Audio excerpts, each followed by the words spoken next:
और अद्भुत व्यवस्था है प्रकृति में। जिन लोगों ने कभी असहाय गरीब को सताया होता है और किसी गरीब की हाय लगी होती है उस परिवार को, उसके परिवार में किसी ने भी किया होगा, ये नहीं कि आप ही नहीं किया हो, वो व्यक्ति जिंदा हो चाहे मर चुका हो, पूर्वज रहा हो आपके, उसकी हाय आपके डीएनए में बनी रहेगी।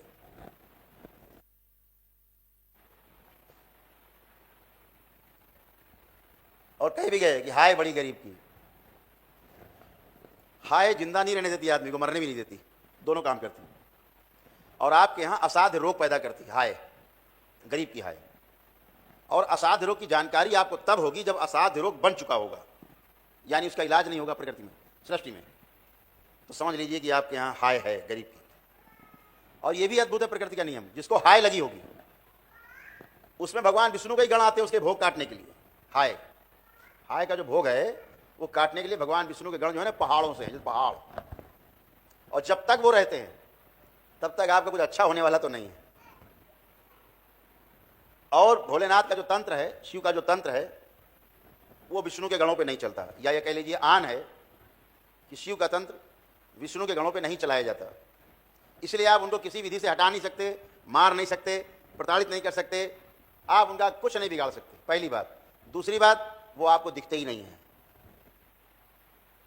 ये तंत्र मंत्र टोना टोटका जादू टोना करने वाले लोग, इनको पितर नहीं दिखाई देते, भगवान विष्णु के गण कहां से दिखाई देंगे?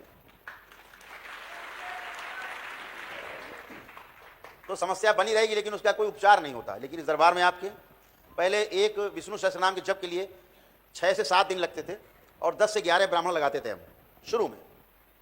तो उनको प्रसन्न करके ही वापस भेजा जा सकता है आपके डीएनए से निकाल के। तो कम से कम 6-7 दिन चलता था और 10 से 11 ब्राह्मण जप करते थे प्रतिदिन, सुबह से लेकर शाम तक।